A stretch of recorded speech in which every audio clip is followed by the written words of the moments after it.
Hi, friends. Here at Beyond the Crucible, we often get a chance to dive into some of the hardest moments of someone's life. Everything from facing loss to trying to find your purpose in life. This summer, we've been working extremely hard to pull together a full e-course, our first, filled with more than 3 hours of lessons learned on how you can find and fully embrace second act significance. To gain access to this course, visit secondactsignificance.com. That's secondactsignificance.com. Now, here's today's podcast episode.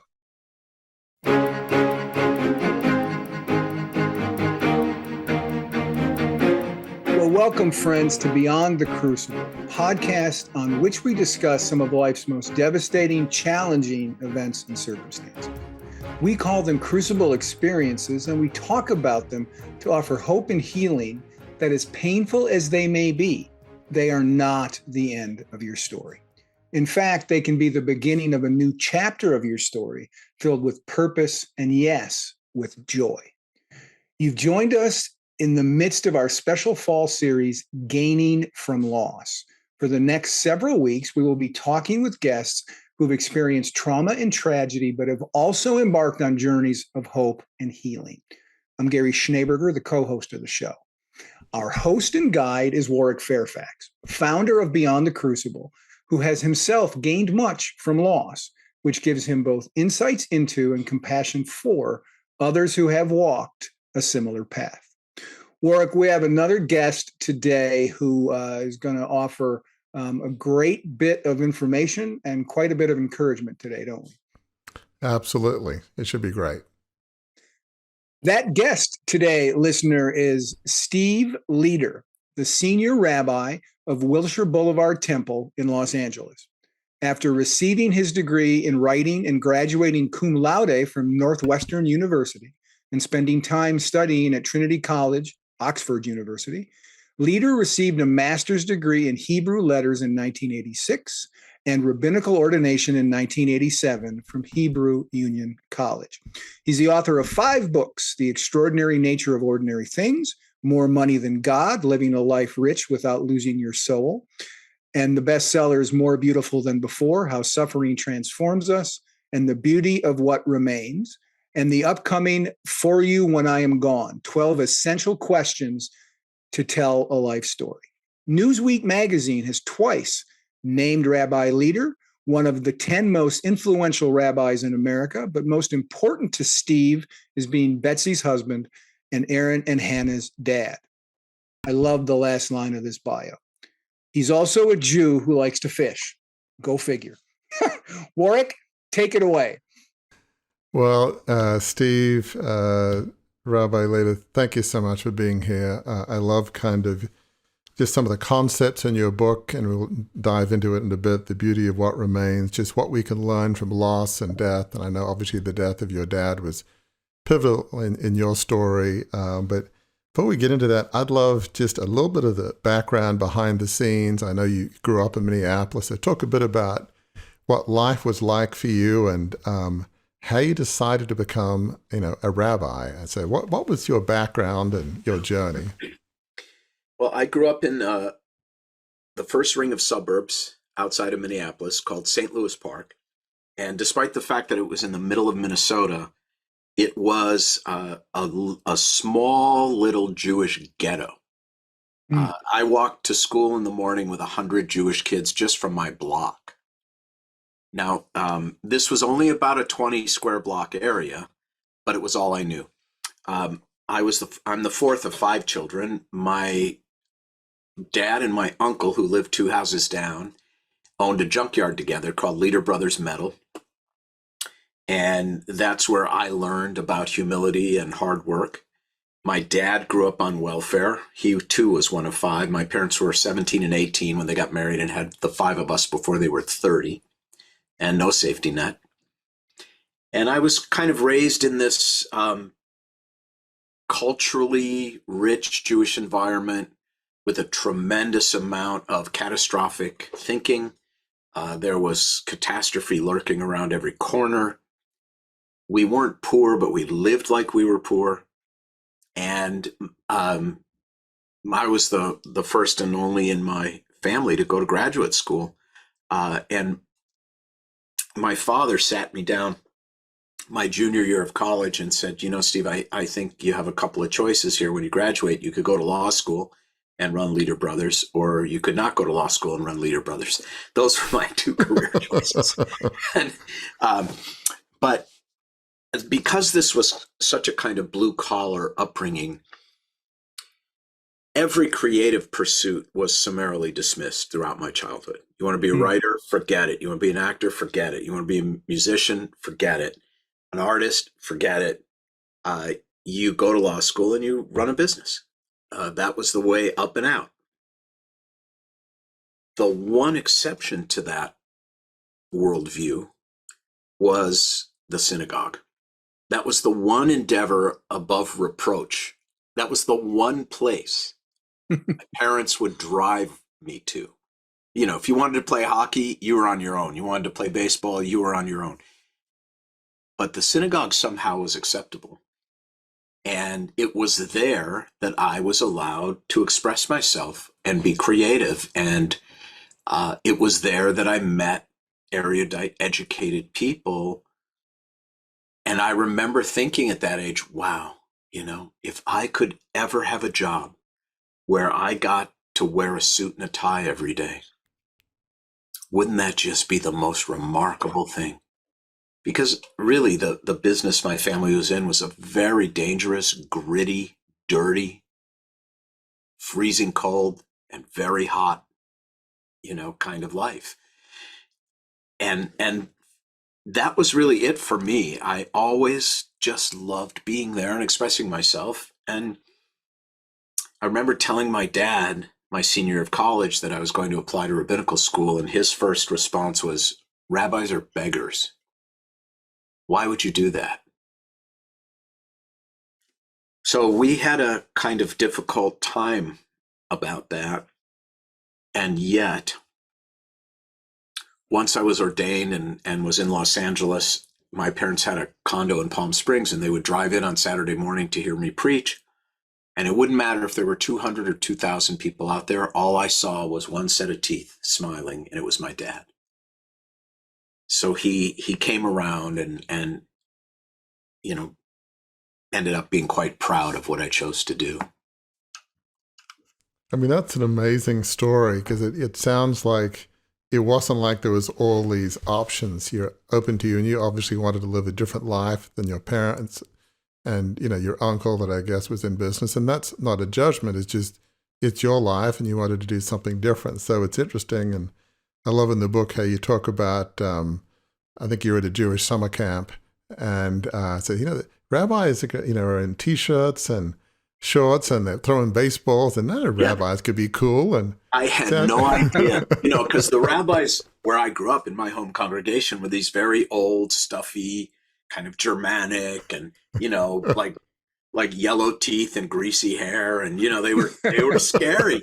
And then I go to this Jewish summer camp, which my parents sent me to, by the way, because I got arrested for shoplifting when I was 14, and I was smoking weed every day in junior high school. And they kind of woke up and decided I might benefit from some parental supervision, because I was the fourth of five. They were kind of done by the time I showed up. And I remember going to this Jewish summer camp in Oconomowoc, Wisconsin, on Lac La Belle, Gary, where your roots are. All right. Yeah. And I remember seeing rabbis, as you said, or in T-shirts and shorts who could throw a baseball. And I remember it very distinctly. I was 15, and I thought to myself, wait a minute. Rabbis can be normal people? How is that possible? And it blew my mind, and I loved everything about the place, and I really never looked back. So fast forward, you end up in Los Angeles at in a very prominent synagogue, Wilshire Boulevard Temple, which, from what I understand, is maybe the oldest Jewish congregation in Los Angeles, and Yes. Very prominent and several campuses. So that's, to lead a synagogue like that in that history is obviously a tremendous honor. I think you've been there since 2003. So No, talk no, about that. I mean, that's sort well, of an I've amazing actually, journey. well, I've actually been there since 1987. Oh, wow. Okay. I've been the senior rabbi since 2003, I believe. But I was there in 1987. I started July 15th, 1987. I was 26 years old when they hired me. I knew nothing, but I really loved my culture, my people. I loved our narratives, and I knew how to work hard, really hard. And those things combined to really kind of wed me to the congregation. I was ordained with a class of 70. Only two of us are still at the congregations where we began. Wow. Most clergy have 2, 3, 4, 5 jobs in the course of a career. I am now in my 36th year at Wilshire Boulevard Temple. It's very unusual, but there's an old saying in my business that congregations get the rabbi they deserve and rabbis get the congregation they deserve. It's like a marriage. And we have a really good marriage. I've always worked very hard to put the congregation's interests first, and they've worked hard to keep me here. And together we've really grown. When I showed up, the congregation had 1,800 families, and now it's 2,700. We had one campus and only a Sunday school, and now we have 3 campuses, 3 early childhood centers, 2 elementary schools, and 3 Sunday schools. And we have sleepaway camps and a conference center. So it's a lot of fun to run. It's obviously a lot of pressure too, but anything worth doing involves pressure, I guess. So I'm just curious, what is it that you love about Wilshire Boulevard and being a senior rabbi there? I mean, you can't be in there as long as you have unless you love it. So what do you love about, Wilshire Boulevard? Part of it predates me. In fact, I would say all of it predates me. It was founded in 1862 when Abraham Lincoln was president. And it has always been, for lack of a better way to put it, sort of the prestige synagogue on the West Coast. And what's kept me here is the commitment to excellence and the quality of the people with whom I interact every day. It is an extraordinary collection of people, both those who work for us and those whom we serve. I all joking aside, in all truth, I tell you, we have the talent in our congregation to run anything. A country, a multinational corporation, a studio, you name it, we have brilliance in that category. And for me to be able to spend my life around people like that and to draw them into a spiritual enterprise where they otherwise might not go is really a very, very exciting and gratifying experience for me. I often say to my staff, because we do have limitations, of course, financial and otherwise, I tell them we can do anything, we just can't do everything. But it's the we can do anything part that has kept me at Wilshire Boulevard Temple. It's also part of the Los Angeles ethos. You don't hear a lot of people in Los Angeles say things like, well, that's not how we do it. We've never done it that way. Forget it. You don't hear that a lot here. A lot more often you hear, let's try it. Why not? And that's an environment where I have been, enormously happy. That's awesome. Well, I want to get into the book, but I love what you just said. You have some of the best and brightest, the smartest minds that come to Wilshire Boulevard, but you provide a spiritual underpinning. And, beyond the crucible and crucible leadership, we talk a lot about you have to dig down deep into your values and beliefs. We all have them. And, I'm an executive coach by inclination and certification, so I'm a big believer. I'm not here to tell people what to do and what to believe, but whatever your belief system and heritage, you should dig down deep into it because that should inform everything you do and live. And so those who come there, you're helping to nourish their traditions, their heritage, and their beliefs because you want that to inform them, whether they're at CEOs or heads of movie studios, or so you're there to, help them be true to themselves and what they believe, which That's is so right. needed in the times that we live in. So Right. it's a sacred calling, really, in so many Yeah. ways. Yes, and to stay on mission and not be seduced off mission. And I think, you'll agree with me on this, Warwick, that whether they realize it or not, whether we realize it or not, whether your listeners realize it or not, every noble and worthy idea in Western civilization is rooted in the Bible. All of it. Hmm. People may not be aware of it, but, how to be a good son or daughter, how to treat the earth with respect, how to protect the vulnerable, the widow, the stranger, the orphan, right? How to make peace, how to care for the earth and all of its creatures, how to be an ethical business person, to pay people fairly and on time, that all of these things that we believe are the foundation of decency originated in our faith. And I have plenty of issues with the Bible. I'm not a literalist. I'm not a fundamentalist. I see it all as metaphor. I see the Bible as being a book of truths, not a book of facts.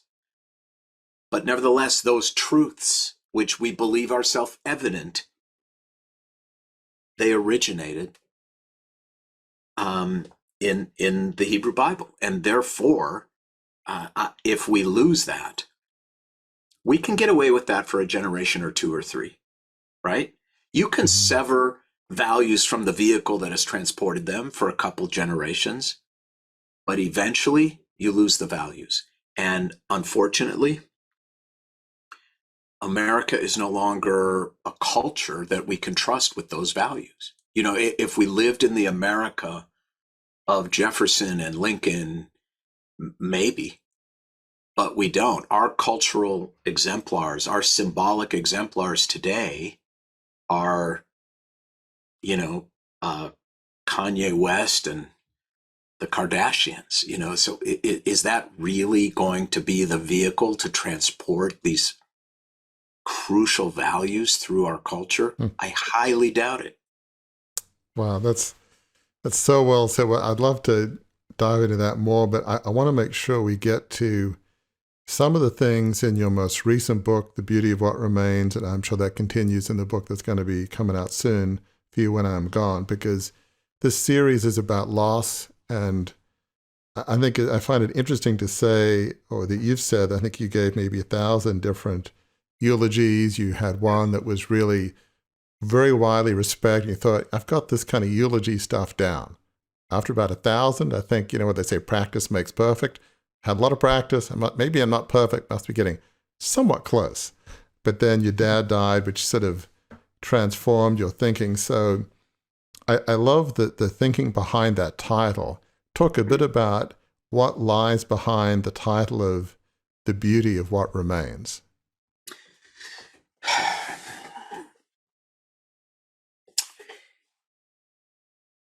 Regardless of your beliefs, if you've ever suffered a terrible loss,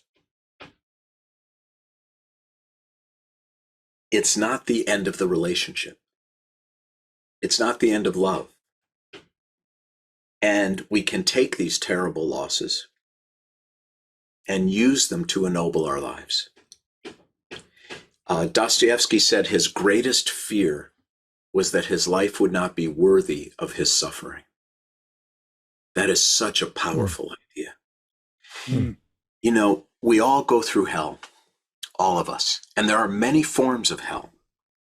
There's the hell of losing someone you love. There's the hell of Alzheimer's. There's the hell of failure. There's the hell of public shame. There's the hell of betraying. There's the hell of being betrayed. There's the hell of cancer.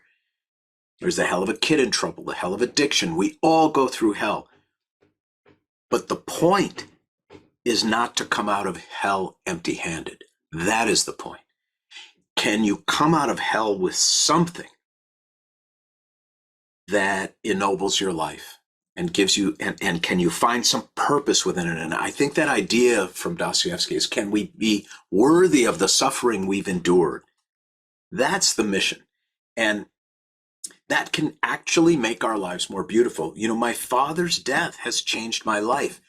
I miss him. It hurts, but I am also leading a much more beautiful life today than I was while he was alive, and it is due in no small part to the fact that he died. You know, Kafka said the meaning of life is that it ends. It really is that simple. And I remember the moment that I realized that. I'll try to tell this story quickly, and you can edit it if it's too long. But it was the moment for me. So you're right. I was a rabbi for 31 years before my father died. And I had officiated more than 1,000 funerals, for sure. And I thought I kind of understood death pretty well. And then my dad died, and I moved from rabbi to son. A lot of the book is about that evolution. And what the rabbi thought he knew, that the son actually realized was, wrong. So I'm sitting in the small room with my family, my 4 siblings and our spouses and the kids and my mom. And we're waiting for the rabbi to come in at the synagogue into that small room in the hallway and lead us into the chapel to see my father's body in the casket. And then the casket's closed, and then the funeral would begin. People would be allowed in. And the young rabbi walks into the room, and I remember saying to myself, I know exactly how the rabbi feels right now, but I have no idea how I feel. I am in a new universe. And then the rabbi walked us in. And keep in mind, I had stood next to 1,000 families while they looked at their loved one's dead body, right? And to be honest with you, it didn't really affect me very much. I could have eaten a sandwich standing there. I was there to help them, but it was vicarious. And I had that professional shard of ice that one has to have in these situations. So he walks us into the chapel, and I approached my dad's casket and body. And I looked down, and I remember I put my hand on his chest because I didn't want to feel his skin because I knew it would be cold. So I put my hand on his chest. Now, to understand the power of this, you have to know something about my dad and about me. Throughout our lives, we looked almost identical. Like if you saw a picture of my father at 10 years old and a picture of me at 10 years old, you could not tell the difference. And I looked down, and my first thought was, that's how I'm going to look when I'm dead. And my son is bending over my casket. I am going to die. 55 years old and all those funerals, and it never really occurred to me in the core of my being, I am going to die. And that realization changed my life for the better. And that's also why I called the book The Beauty of What Remains. It applies to the memory of my father, but it also applies to the precious time I have left, which now is more beautiful to me than it ever could have been otherwise. We've called this series Gaining from Loss. What you have just described, Rabbi, was a gain from your loss. And it hasn't been a one-time gain that you kind of put in your pocket. It's a gain that you put in your heart, and it informs your living moving forward, right? I mean, it's not an overstatement to say, as I think you may have said earlier on, it's changed your life. It changed my life. And this concept, by the way, of a gain through loss, I'll tell you where my mind is going, and it may be of interest to you guys and your listeners, which is the concept of sacrifice. So we tend to think of sacrifice in our culture as a net loss, as a negative. She made so many sacrifices. He made the ultimate sacrifice, right? But the Hebrew word, the biblical Hebrew word for sacrifice, korban, comes from the same family of words as krovim, relatives, kiruv, to gather in. Krovim are relatives. Karov means to be close or near. In other words, from a psycholinguistic standpoint, the biblical concept of sacrifice was the way you got closer to God and to the people who matter. And it's a counterintuitive way of thinking about it, but the idea being you never are poorer by giving. Mm. And it's not a net loss, it's a net gain. And if you think, well, let's just try an experiment quickly, Warwick, what are the two most important things to you in your life? Well, I'd say my faith and my family, my wife and my 3 kids. Your faith and your family. What are the two things you have sacrificed the most for in your life? Probably both of those groups. Exactly. So we really do feel the closest to and the richest from the things we sacrifice the most for. It is a gain through loss. Wow. I mean, that is so profound. I mean, there's so much in this book to really dive into. I mean, a lot of it's counterintuitive, at least for those of us who are living and, not a few heartbeats away from death, which hopefully most of the listeners are there. I mean, just even in some of those early chapters when you talk about most people are afraid of dying. And what you say is that people who actually are dying in those last stages, they're not afraid of dying. If they have any fear, it's more they want to make sure that their loved ones are okay. That's right. Even your dad, I think, said, it's like, Steve, just tell me you're going to be okay. So that's some profound learning that we can have from those who are having their last breaths.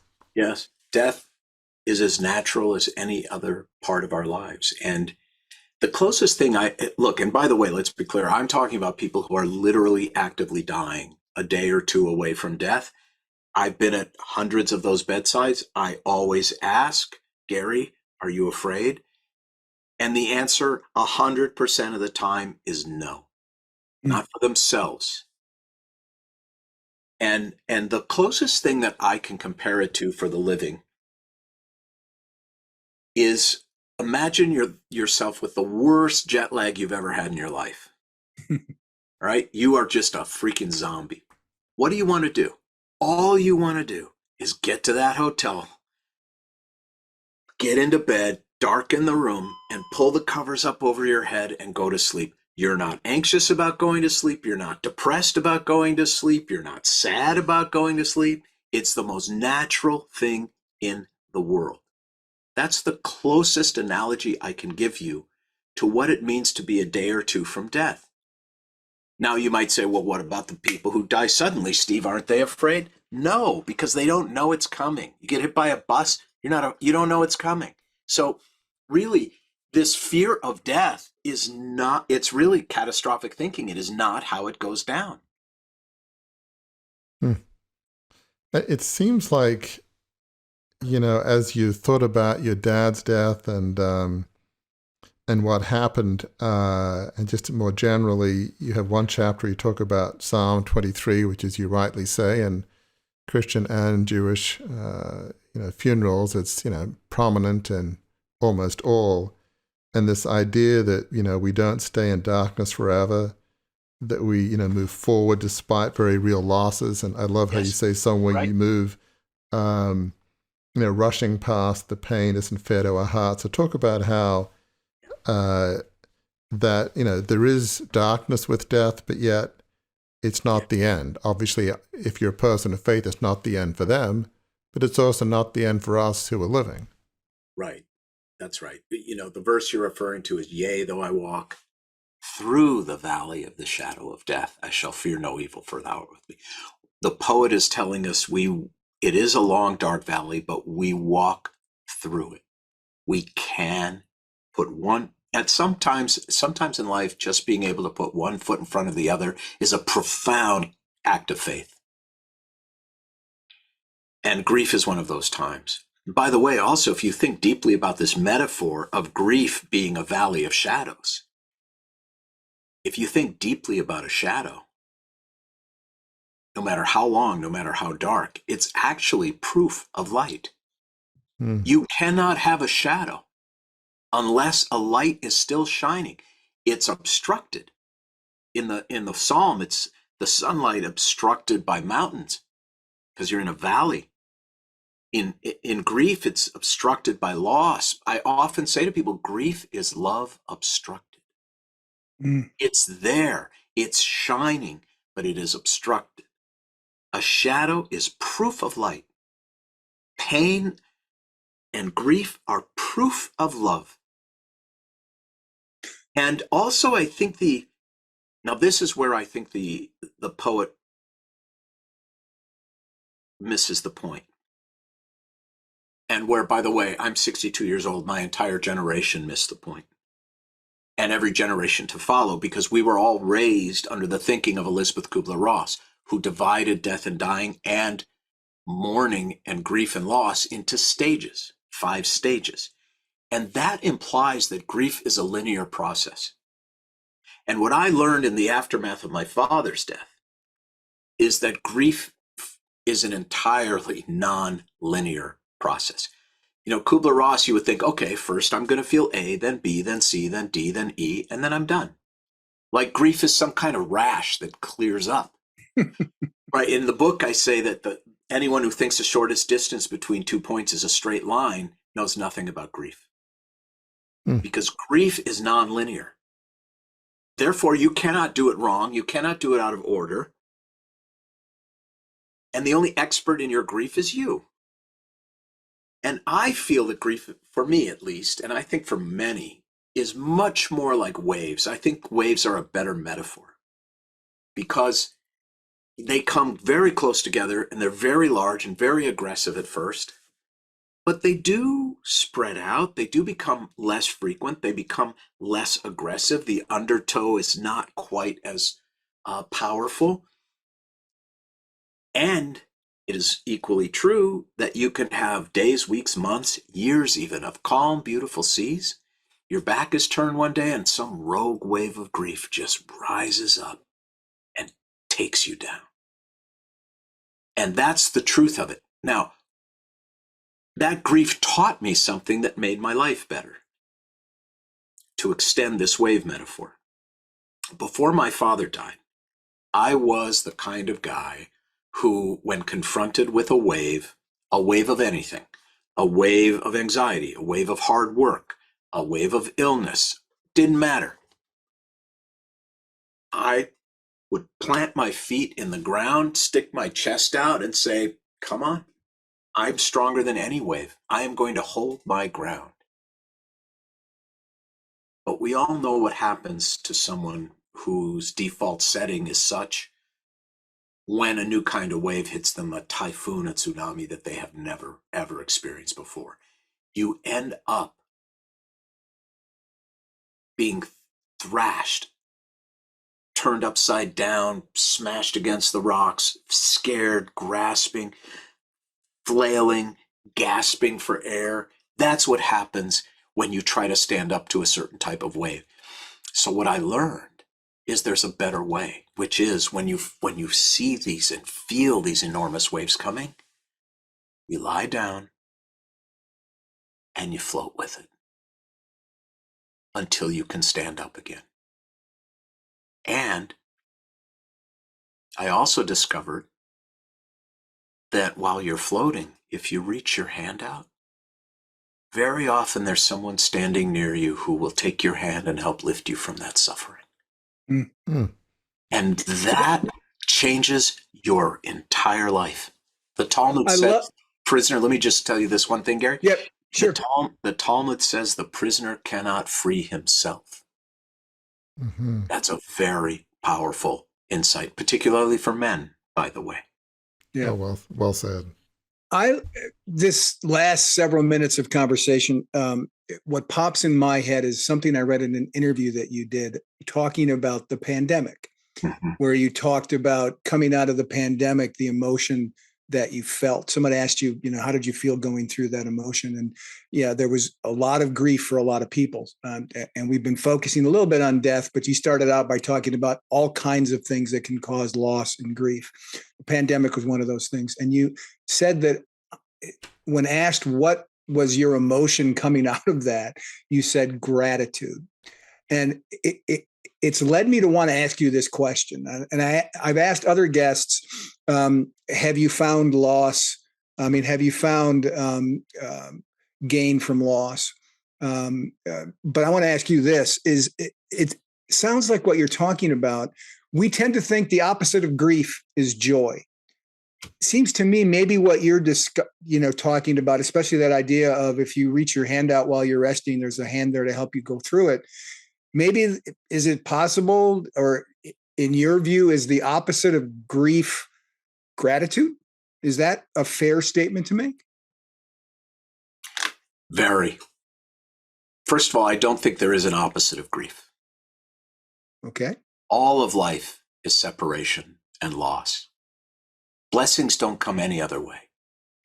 So I'm not sure. I don't think it's a binary reality. You're either grieving or you're something else. Quite to the contrary. So what I discovered in writing the book, what I realized I was really writing about was dualism, was the duality that death forces us to confront. The dualities, right? The dualities of love and loss, light and darkness. Let's talk about memory for a moment. The duality of memory. Clergy are full of cliches about memory. May his memory be a blessing. You'll always have her in your memory. Da, da, da. Yeah, that's all true. But yeah, it's true that memory is beautiful. But it is equally true that it really, really hurts. It's both. It's like, in the book I say, it's like being caressed and spat on at the same time. Mm. Mm. And so for me, listen, I love my father, I feared my father. I love my father, I feared my father. I love my father, I feared my father. My father was a great father, my father was a terrible father. There's dissonance. There's dichotomous tension in all of us all the time. And death forces us to look at that. I'm alive, I'm going to die. I'm alive, I'm going to die. Everything matters, nothing matters. Everything matters, nothing matters. Now, what it did for me is I finally understood that making peace with the irreconcilable nature of life's dualities is a resolution. Making peace with the fact that these things cannot be resolved is a resolution. And it brings me peace. Well, I mean, that is profound. I mean, it is duality, and I can relate to so much of what you said. My mother died 5 years ago at age 95. My dad, who was a lot older, died in his 80s back in January 87, so a long time ago. And even though my dad has died, whatever that is, more than 30 years ago, there's still maybe not waves of grief, but maybe ripples. I look at a photograph, or there'll be memories with both of them of joy and others of sadness, things that I loved about them, things that I didn't appreciate quite so much. And there is that duality. But I love what you talk about is through loss. There is gain in the sense you talk about death as a great teacher if it impels us to serve the living. I mean, we appreciate the best about them. You write elsewhere, you appreciate the things that you didn't like about them. You make a choice not to be like that. I think we can be the captain of our own ship in terms of our character and life. We can choose to live differently. You, in your book, said the way you parent is different than the way your father parented. You try to, as we all try to do a little bit better. And hopefully your kids will endeavor, nothing against you, try to do a little bit better than you. And so the virtuous cycle goes on. So talk about just some of these profound lessons that you feel like death can tell us about life, what's important. You say elsewhere, nobody wants your crap, which I love that phrase. It's like, I'm sure with your congregation, it's not all about how many millions or billions you accumulate, nothing wrong with that. But I don't think you've given too many eulogies in which you said, okay, we're going to walk through this person's balance sheet and income statement, how many houses and cars. I'll tell you the simplest example. Here's the simplest example, and I talk about this in my new book, which is now out, called The Beauty of What Remains. Called For You When I'm Gone. I ask the question in the book, I make an observation about headstones. Now, I spend a lot of time in cemeteries. And despite the fact that every one of us is unique, we lead unique lives, if you walk through a cemetery, you will see an extraordinary universality to inscriptions on headstones. Why? Because when you have to distill a person's life down to 15 characters per line and 4 lines total, that's like half a tweet, you are engaged in a very, very enlightening act of essentialism. What do you see on headstones? You don't see anybody's resume, their net worth, where they went to college, where their grandchildren went to college, their children's GPA, their gene size, their zip code, none of it. None of it. What do they all say? Loving husband, father, grandfather, brother, friend. Loving wife, mother, grandmother, sister, friend. That's it. It all comes down to the tiny handful of relationships we have that matter. It all comes down to this simple, profound fact that it is not what we have, but who we have that defines our life. Now, the question is, are we living that way? And this is why death is such a powerful teacher. In fact, I think death is the only teacher. And I wish there was another way to be awakened. I've always wanted to write a book called How to Have Your Second Child First. But you can't, right? It's a great title, but you can't write the book. You have to experience these things in order to learn from them. You cannot do it theoretically. I was at 1,000 funerals before my father's. I thought I knew a lot. I knew nothing. Nothing. And this is why I'm so interested, as both of you are, in pain and in death, because they are the things that shake us up. Marshall McLuhan said, I don't know who discovered water, but it wasn't the fish. Right? Now, when does a fish discover water? When it's yanked out of the water and wriggling on a hook. That's when a fish figures out it was in water. That disruption, it takes something disruptive to enlighten us. I wish there was another way, but I certainly haven't found it. It's so true. I mean, in the, probably 100 plus guests we've had on the podcast, I can't tell you how many people have said how loss was a great gift. We had an Australian woman who dove into a suburban pool in Sydney. She was 13, became diagnosed as a quadriplegic. She was athletic. A couple decades later, she's a consultant, speaker, and she said, what I went through was a gift.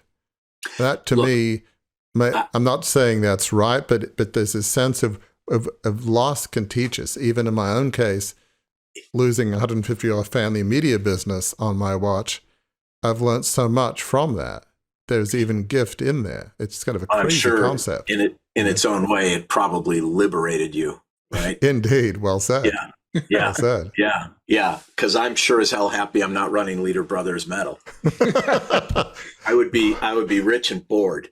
So, look, I think we have to be careful here. I am not trying to idealize pain and loss. I'm not. No, no. I am not for a moment saying that that woman's life was worth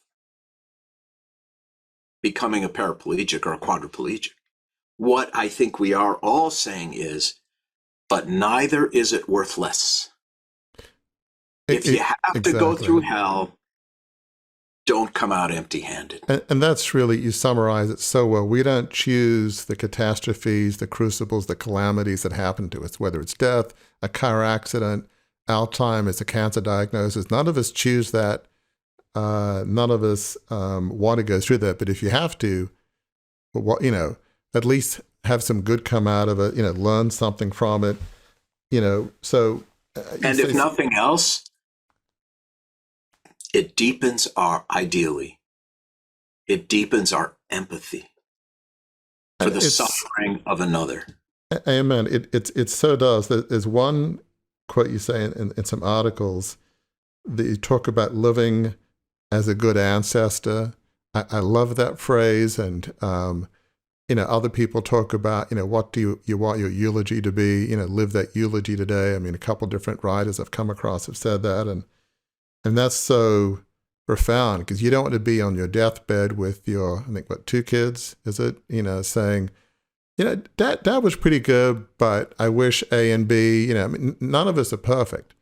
But, you hope that they say, Dad may not have been perfect, but he gave us his all. He loved us deeply. He spent time with us. It wasn't all about his day job. He was a good man and a good dad, and I respect him. I admire him. I feel blessed to have him as a father. I mean, it's probably something along those lines. I'm guessing. And in the new book, the first chapter is about regret. And I discovered something, again, counterintuitive. I'm very interested in these counterintuitive things about life.